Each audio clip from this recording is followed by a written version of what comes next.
होकर पिंजरे में बंद तुझे अब भी उसकी याद सताती है। जिसने काटे नाक कान अबला के तुझे वीर बताती है। अरे वो वीर नहीं कायर है जो अबला पर हाथ उठाते हैं। मैं राम नहीं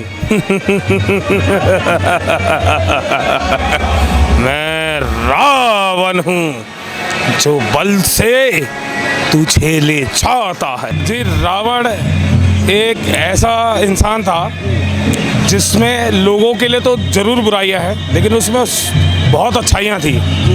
उसने अपने जीवन में कभी भी किसी के आगे हाथ नहीं फैलाया। पहली बात, उसको जितने भी शक्तियां, वरदान सब कुछ प्राप्त हुआ, यहाँ तक कि रावण स्तोत्र जो एक शिवजी जी के लिए गाया वो रावण द्वारा रचिता गया।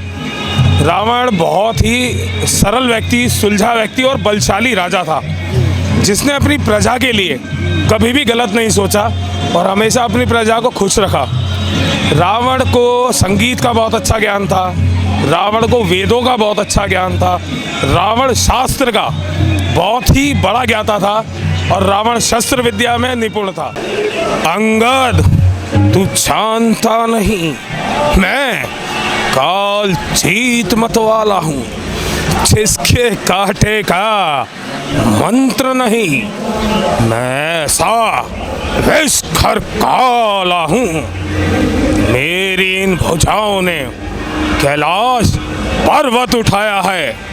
यम, इंद्र, कुबेर, वरुण मंडल मेरे बाणों से ठर्राया है। इच्छा से मेरी पवन देव ठंडाता है, गरमाता है। नमस्कार दोस्तों, हिंदू पर्व समारोह समिति की रामलीला पूरे जोर शोर से इस समय रोहिणी में चल रही है और आपको मैं ये बताना चाहूँगा कि इस समय रोहिणी की नंबर 1 रामलीला ये स्थापित हो चुकी है, क्योंकि डिजिटल प्लेटफॉर्म पे रामलीला चल रही है और जितना हाईटेक उपकरणों का इस्तेमाल इस रामलीला में किया जा रहा है, तो ये रामलीला पूरे क्षेत्र में छाई हुई है और छाए हुए हैं यहाँ की रामलीला के कैरेक्टर। उसमें एक कैरेक्टर हैं जो रावण का किरदार निभा रहे हैं, सन्नी ठाकुर जी।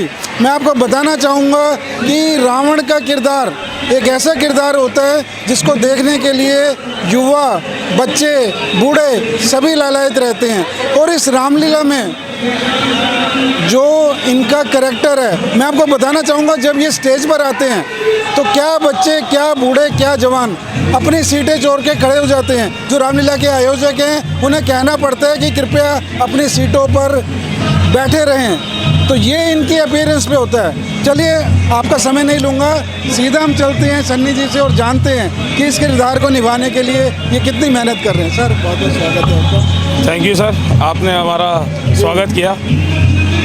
जी, रावण एक ऐसा इंसान था जिसमें लोगों के लिए तो ज़रूर बुराइयां हैं, लेकिन उसमें बहुत अच्छाइयां थी। उसने अपने जीवन में कभी भी किसी के आगे हाथ नहीं फैलाया। पहली बात, उसको जितने भी शक्तियां, वरदान सब कुछ प्राप्त हुआ, यहाँ तक कि रावण स्तोत्र जो एक शिवजी जी के लिए गाया वो रावण द्वारा रचिता गया। रावण बहुत ही सरल व्यक्ति, सुलझा व्यक्ति और बलशाली राजा था जिसने अपनी प्रजा के लिए कभी भी गलत नहीं सोचा और हमेशा अपनी प्रजा को खुश रखा। रावण को संगीत का बहुत अच्छा ज्ञान था, रावण को वेदों का बहुत अच्छा ज्ञान था, रावण शास्त्र का बहुत ही बड़ा ज्ञाता था और रावण शस्त्र विद्या में निपुण था। रावण से अगर आप कुछ शिक्षा लेना चाहते हैं तो उससे आप शिक्षा ही ले सकते हैं कि वो जैसे अपने माता पिता, अपने परिजन, अपने पुत्र, अपने भाइयों के सबके प्रति सच्चा था। कभी उसने उनके खिलाफ गलत नहीं बोला, कभी उनके विपरीत नहीं गया। हाँ, एक भाई उसको अवश्य छोड़ कर गया, वो था, उसका नाम विभीषण था। हालांकि भाई वो भी अपना था, परंतु वो राम की सेवा में जाना चाहते थे तो उन्होंने राम की सेवा में जाना चाहा, पर राम अपनी मुक्ति चाहता था। कई वर्षों से वो इन चीज़ों से जूझ रहा था। वो चाहता था कि मैं मुक्त होके भगवान वापस विष्णु के दरबार में जाके अपना उनका दरबारी बन जाऊं। तो इसलिए उसने राम से बैर किया ताकि वो जल्दी से मुक्ति पा के मोक्ष पा सके और अपनी सेवा में वापस जा सके। अच्छा, कुछ कहा जाता है कि देखिए रावण का जो कैरेक्टर है, रावण तो महाज्ञानी, महापंडित और शिव का परम भक्त। उसके बाद कुछ जगह ये कहा जाता है, कुछ हलकों में ये कहा जाता है कि रावण ने जो ये माया रची, ये अपनी और अपने परिवार की मुक्ति के लिए रची। आपको लगता है कि रावण को इसकी आवश्यकता थी? कुबेर जैसा उसका भाई, शनि को उसने अपने वश में किया, उसके बाद महादेव का भक्त, उसके बाद उसको मोक्ष की क्या ऐसी दिक्कत थी? देखिए, अधिकतर लोगों को जानकारी नहीं है, जो रावण और कुंभकर्ण थे ये दोनों पहले विष्णु जी के दरबारी थे, जिनका नाम था जय और विजय। ये दोनों भगवान विष्णु के सेवा करते थे, उनके बिल्कुल पक्के दरबारी से बोलते हैं ना, कोई अंदर जा नहीं सकता, उनकी इजाज़त के बिना आ नहीं सकता। तो सप्तऋषि से श्राप मिला था, जिसके कारण इन दोनों ने, उस श्राप के कारण ही उन्होंने राक्षस कुल में जन्म लेने का निर्णय लिया। उन्होंने तो 7 जन्म का भी दिया था कि इंसान के रूप में 7 जन्म ले लो, या अपने आराध्य से जल्दी मिलना है तो 3 जन्म उनसे बैर कर लो। तो इन्होंने 3 जन्म उनसे बैर करने के लिए स्वीकार किया। दूसरी चीज़, रावण इतना प्रतापी, इतना बलशाली और इतना सशक्त राजा था कि अगर 10 दिशाओं में किसी की कीर्ति थी तो रावण की थी। आसमान, कहते हैं ना, इंद्रलोक, भूलोक, जितने तीनों लोक थे, तीनों लोक में लोकों पे रावण का अधिकतर राज था। सारे देवता, गंधर्व, राक्षस सब डरा करते थे रावण से। वो इसलिए नहीं डरते थे क्योंकि रावण बलशाली था, उसके नाम से डरते थे, उसके पराक्रम से डरते थे। उसने बुरा कभी किसी का कुछ नहीं करा।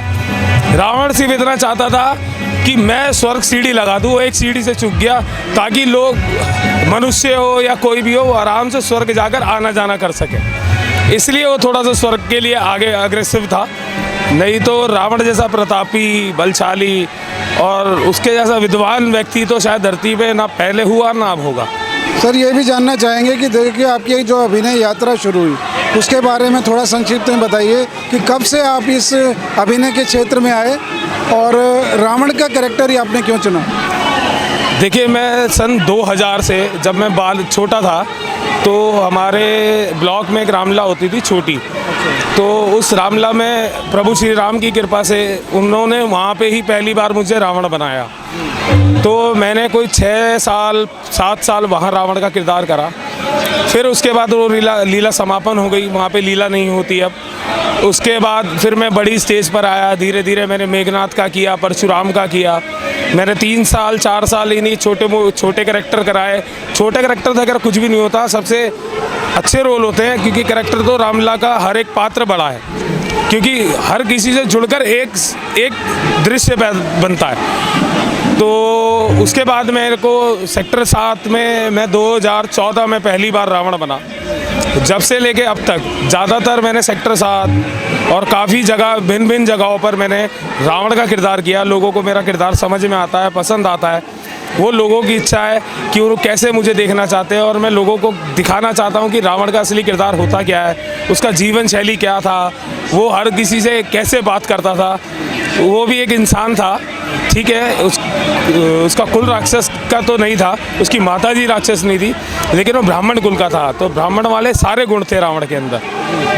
अच्छा, अब आखिर में एक हम आपसे डायलॉग सुनना चाहेंगे जो आपके मन के बहुत करीब है, वो आपका फेवरेट डायलॉग है। मेरा मन के करीब का सबसे अच्छा एक डायलॉग है सीता हरण का, जिसमें वो सीता को बोलता है, होकर पिंजरे में बंद तुझे अब भी उसकी याद सताती है, जिसने काटे नाक कान अबला के तुझे वीर बताती है। अरे वो वीर नहीं, कायर है जो अबला पर हाथ उठाते हैं। मैं राम नहीं मैं रावण हूँ, जो बल से तुझे ले जाता है।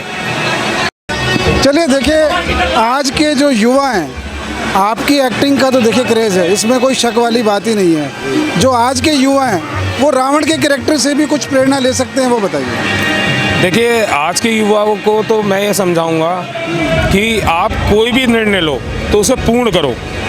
रावण अपनी कुछ चीज़ों में निर्णय तो उसने लिए, लेकिन वो पूर्ण नहीं कर पाया और एक अच्छा राजा बना।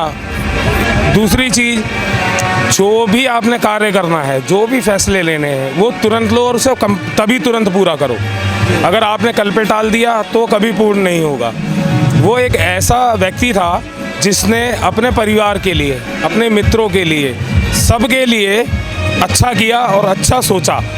और रावण एक वो व्यक्ति था, बहुत सरल व्यक्ति, जिसे बोलते हैं कि हर चीज़ का ज्ञाता, हर चीज़ का ध्यान था, बहुत अच्छा राजा भी था, सब चीज़ों में बहुत बेहतरीन था।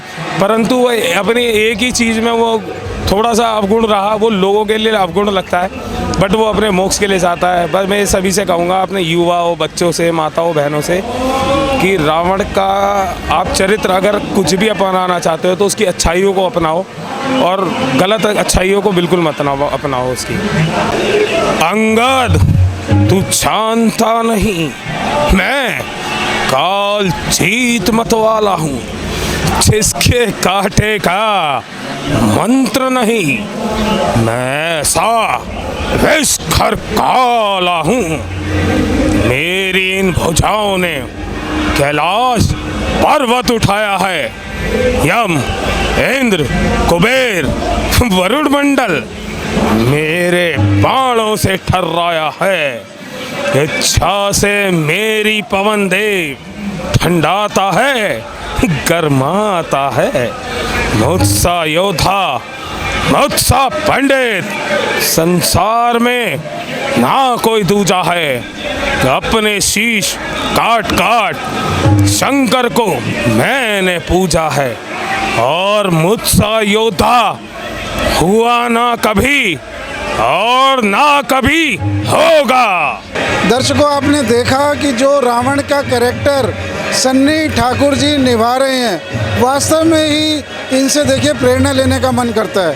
ये सिर्फ एक रावण का कैरेक्टर ही नहीं है, रावण के जो भाव थे, रावण की जो भाव भंगिमा थी, उसका प्रस्तुतिकरण इतने सजीवता से इन्होंने किया है कि आश्चर्य होता है। दोस्तों, मैं हमेशा आपसे कहना चाहूँगा कि अगर आपका कभी भी मौका मिले, सेक्टर 7 की आप रामलीला में आएँ और इनका कैरेक्टर देखें, तभी आप अनुभव कर पाएंगे कि कितने सजीव तरीके से इन्होंने इस कैरेक्टर को निभाया है। अवश्य आइए, फिर मिलेंगे। जय श्री राम।